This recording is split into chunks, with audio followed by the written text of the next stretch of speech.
somewhere around 8 a.m. it started raining. The video shows flooded streets in Key West, Florida. Record for daily rainfall shattered. February 24, 2025.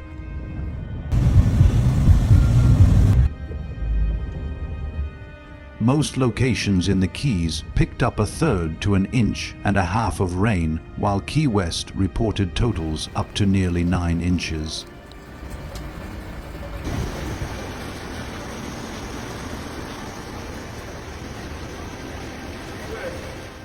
Heavy rain invaded the lower Florida Keys Monday, leading to record rainfall at the airport and a host of flood reports across the city. Much of the rainfall had peaked by midday, saturating the area and prompting multiple flood advisories for the city. That is what being at sea level is like.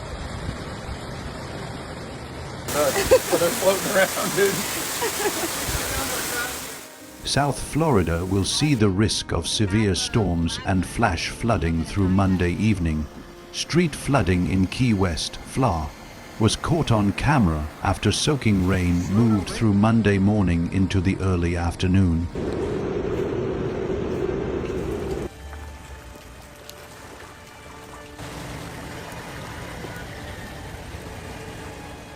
The weather radar shows more showers and storms on the way for South Florida through Monday evening. While gusty winds are the main threat, an isolated tornado can't be ruled out.